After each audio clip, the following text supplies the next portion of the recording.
Hey there, if I told you you had a story needing to be heard, would you share it? Better yet, would you tell someone your story if you knew you could help yourself or someone else? Hi, I'm Christine, and just like our fingerprints, I believe our stories are unique to who we are. And here, I love to ask questions of who you are, where you came from, and why. I'd rather be in the know than to not know and be foolish thinking that I know. Here, I talk about different things such as PTSD, the loss of a loved one, such as my own story. And I also talk about other topics that are going to be coming up, whether it's cancer or anything that I think the rest of us need to know and be educated, because not everyone's going to make the nightly news. Not everyone's going to be in a book. Not everyone's going to be in the newspaper or on the cover of a magazine. But our stories all matter to one another, as we hear everyone say, such and such matters. Well, we all matter, right? Today, my guest is Susie, and Susie's going to talk about her daughter, Nikki. Nikki was a fabulous young lady at the age of 35? Yes, she went to heaven when she was 35. 35, she passed away. She had what we all know Senator McCain had, and that was brain cancer. And just to give you an idea of who Nikki is, this is Nikki. So, Susie, thank you for giving me your time and to talk about your daughter. Tell me a little bit about your daughter. Well, to begin with, my daughter was a surprise. Oh. I did not have her planned. I was busy in my career. And I got pregnant, and it wasn't something I wanted to be at the time. Okay. But the Lord gave me a dream that I had a daughter, and when she was 3 years old, she looked just like that dream. But when I had that dream, I connected with her. So I've always told her, you weren't an accident. You were God's gift to me. God knew that I needed you when I didn't know I needed you. Oh. And so she taught me a lot of lessons in life. And I'm forever thankful. And sometimes I'm thinking back and I'm like, thank you, Nikki, for teaching me that. It wasn't just me teaching her life. I She love taught me that. life. I didn't think about that. We would not have had the experience of being a parent if we didn't have these children. Or Right. the things that happened in our lives, we didn't know what they were unless we actually had gone through them or knew someone that did. Okay, so she came about. Yeah, she came about. And in all fairness, she would want to be called Teresa. Her real name is Teresa Nicole. Okay, I call her Nikki. okay. And that's what I'll refer to her when we're talking. That's fine. Because she would want me to say Teresa, I'm saying Teresa for half a second for her. I hope she's not going to come back at me after I called her Nikki, just because my daughter's name was Nicole and she went by Coley, but with respect, we're going to call her what Mama called her. She's Nikki right now. Sorry, Right. Teresa Nicole. Yeah. Right, sorry about that. So now there's a special story about her. We all know about Senator McCain losing his battle to brain cancer. Walk me through when we found out that Nikki had brain cancer. In December of 2011, Nikki was headed to work. She calls me. She says, Mom, I just got rear-ended. I said, are you okay? She says, yes, the cops are on the way. The next couple of days, she tells me she's got a headache. And we're all thinking it's whiplash. So she's getting treated for whiplash, but it's not getting any better. It's getting worse. So then the very smart doctor said, I'm going to x-ray you, or MRI, whatever, on you, do a CAT scan on you, because you should be getting better and you're getting worse.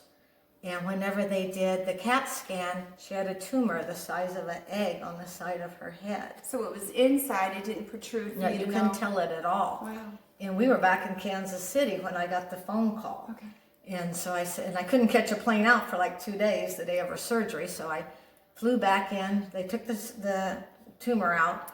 And I was thinking, okay, they got the tumor out. Life is good. Life is going to go on. And then we got the news that it was the same type of tumor that John McCain had. Was it aggressive? Very, very. Oh, Most patients live a couple of months, maybe a year. Okay.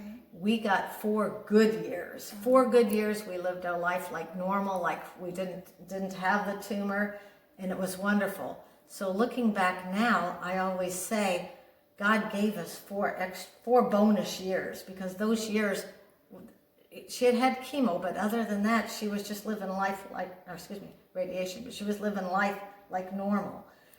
And then in November of 2015, she was on a field trip with her school, and one of her classmates made a comment that her lip was drooping. And she called me, and I said, well, maybe you better go to the emergency room, because I was thinking she was having a stroke, is what I was thinking she was having. So she went to the emergency room, and they told her the tumor had came back again. Oh my. And then she had surgery on that. Then we thought it was gone. Then it came back in February. Then we thought In the same spot? Yeah, it was coming back. And So each time it came back, was it more aggressive? yeah, and she had 3 surgeries, and each surgery was harder on her. It got harder and harder on her like that. How far apart were each of these surgeries? Well, the first surgery she had was in November of 2011, and then the next one was December of 2015, then February of 2016. Oh. And she flew to California. We tried different experimental drugs, and nothing worked. So radiation. And she went back east also. She went back to east. Radiation. She was on chemo. She was tried all different kinds of things that the doctors were offering. Okay. But it's a very aggressive cancer. And I thank the Lord that she didn't suffer, that she did pass on to heaven in September of 2016. So I'm thankful for the 35 wonderful years I have. I'm glad the little bit wasn't too long anyway for her there. Now I understand that she helped some people while she was here. Right. So was she in ministry? She wasn't in ministry at all. Okay, and now you and your husband Tudor go down to Rocky Point and do mission trips? Right, yeah, we help the inmates, the homeless, and the orphanage down at Rocky Point. We have a heart for them. And your daughter used to go with you? She never went with me. She went on her own. Oh, okay. She went on her own. Her way of communicating was in writing. She had a gift for writing. Okay. And she would write 10 different inmates. 8 of them were in the United States. 2 were in Mexico. And How'd she choose these? I write to them. Oh. They were my inmates. Okay. They Well, were how did you inmates. know that then? Just because I don't know anything about that. Okay, they were all friends, or someone told me about someone that was in prison. They would hear I was writing to inmates, because I would write to them and put money on the accounts and send them Christian books, of which my daughter also sent them books to read. And she would write them also and encourage them. And 2 of the inmates were down at Rocky Point Prison. Okay. And they were the 2 that were most impacted by her writing to them. Okay. You know, what they did not know was the true depths of her medical situation that she was dealing with. She didn't share that. She just kind of went on the surface of it. She didn't. She kind of talked about other things, but didn't make that important. And that was one of the things that impressed them. That was even in her last days when she was writing them, she never told them how bad it really was. You know, I have to stop here because we talk about when someone passes away, like you know of me and my loss of my daughter Nicole, and people are so curious about what goes on in our lives, and the one thing say, how'd they die? I'm thinking, how about how they lived? Yeah, that's good. I'd rather say how they lived. That's how I'm true. going to leave myself, is how I lived, not how I died, because there's a lot of years in there. What did you do while you were here? That's true. That's more important. So I look at things completely different than most people, if you know me. But the other part of that is that she was putting her own stuff on the backside to help individuals she's not known, didn't know anything about really their reasons why they were there. I don't think she met any of the inmates. And so she would probably, in her writings, be able to put her feelings into that, to set aside her own pain that she was dealing with. And I wouldn't say it was denial that she was going through, because she was living it, but she was putting her stuff aside to help someone else have a better opportunity of living life and having a reason to find good things in life versus what she was battling. She wanted to give the inmates hope, and she tried to help them see outside the walls, of the prison walls there. So she would talk about things that was going on in the world, and then she would give her little take on whatever her take on it was. And she would ask them questions, and they would write her back, and then she would write them back. Wow. And it made them feel important, because one of the things that we found out when we're doing the prison ministry is some inmates have been in prison 8, 10 years, 12 years. They've never had a visitor, never had a letter, never had anyone ever say they care. And for a total stranger like my daughter to write them, it means a lot that someone actually took the time to write you, that doesn't know you, and right. they're not There's benefiting. nothing, no very reason, selfless. right? No reason to benefit. No, from and it. you know, there's some judgments that people make out there on if someone's either homeless, as we have learned, or there are people that are in prison that they did something bad, and we're finding out that that's not always the case. You know, there's reasons why people are where they're at, and it's not always bad. Especially in Mexico, because you're guilty till you prove you're innocent. Is that right? I can say, Christine stole $100, they'll put you in prison. You might get a trial later on. Chances are you'll just spend time in prison. Remind me not to go to Rocky Point with you. Just don't make enemies. That's it. Just don't make enemies. I don't ever try to make enemies, but I don't always try to make friends. I'm just me. But I'm here making a statement like your daughter Nikki was doing. And it's really interesting that she was out there bringing outside world behind those walls. And that's commendable. Now, I also understand that there's a couple of things that came out of this where there was some children named after her and something else, like a cafe or something? Right. One of the inmates who did get released, he had a vision to have an internet cafe where the youth could come and hang out and hear the gospel, but hang out among their peers and to not be on the streets. And it was in this old ugly alley full of trash. They cleaned the trash up. They put a name on the alley called Nikki's Alley, and they're painting it. They're collecting computers. It's not open yet, but it will be open. Where's it at? Rocky Point. Really? Yeah, it's in Rocky Point. I might have to go to Rocky Point with you now. Right. It's very touching. I won't be bringing $100 with me though. It's very touching. It's very touching to see the alley there, and it will be someday an alley that makes a difference to people. Instead of the ugly alley, it will be an alley of life. I always say it only takes one person, right? Make a difference, one person, one day at a time. And even though your daughter's not here, she has left her legacy for years to come that no one will know who she is unless they ask, how did this place become this name?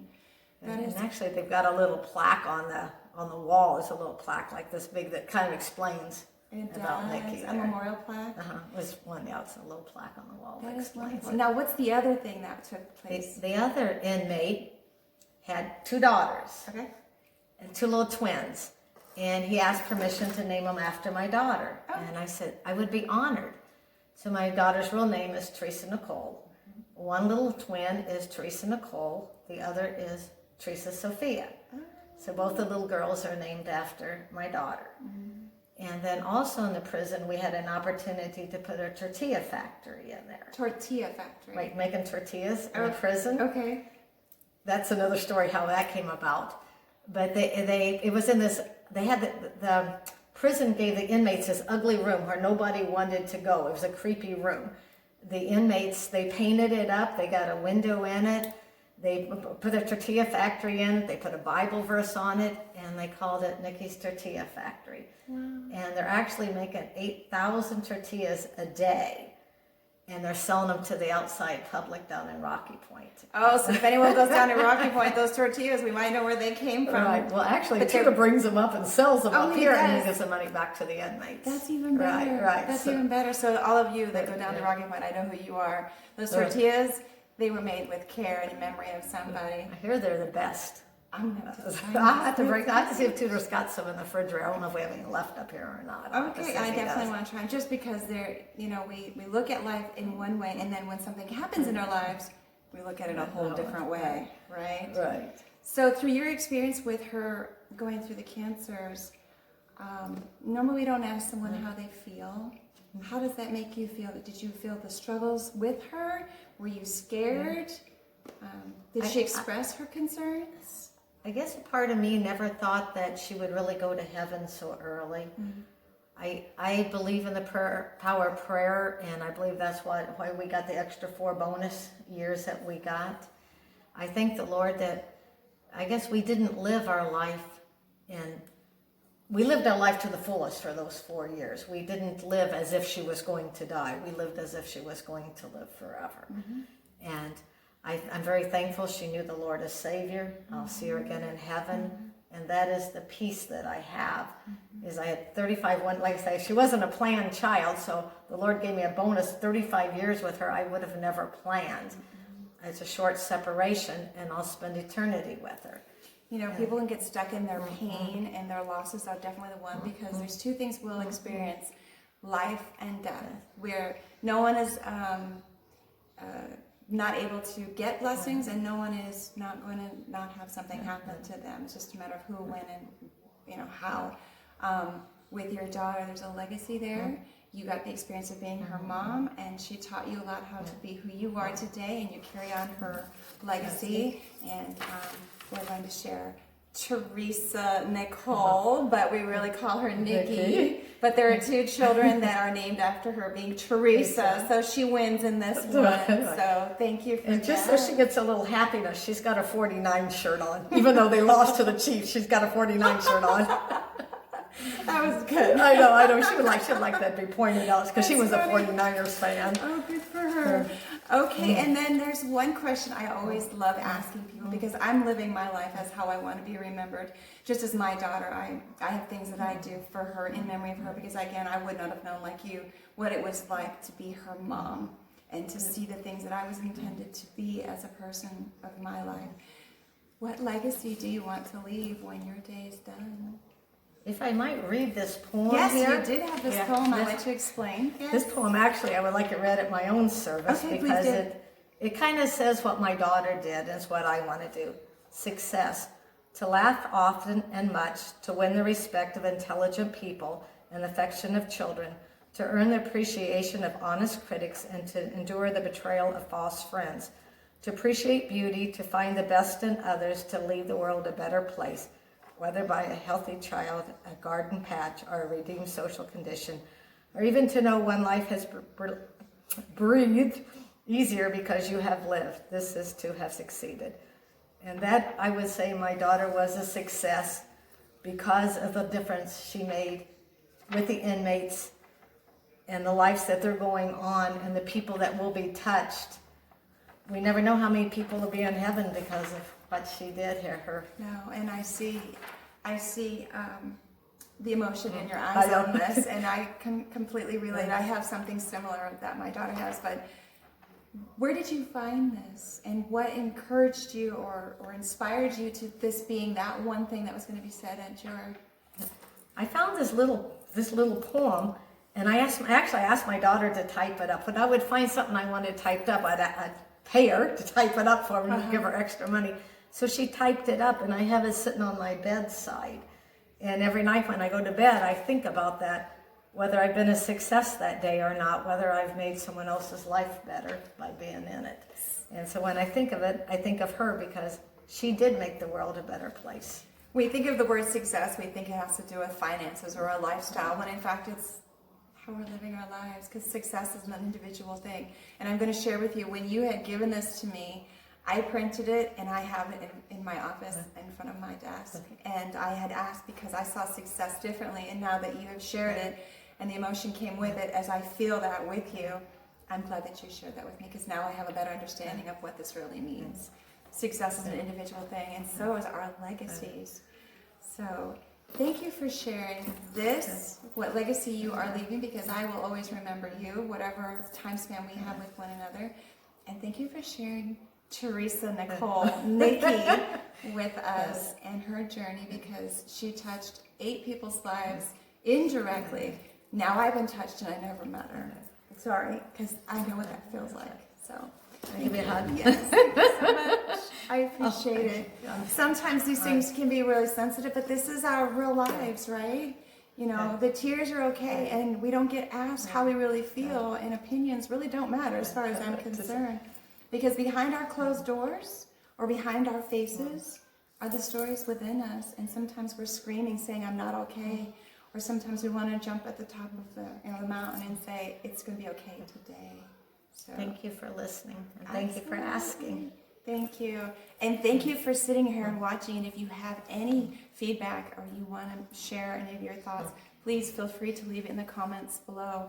And as I've said before, stay tuned, because these just get better and better. I love asking questions about where people are coming from, because I'm not going to see it on the news and I'm not going to read it in the paper, but I will definitely check it out here. So until next time, we'll see you. Take care.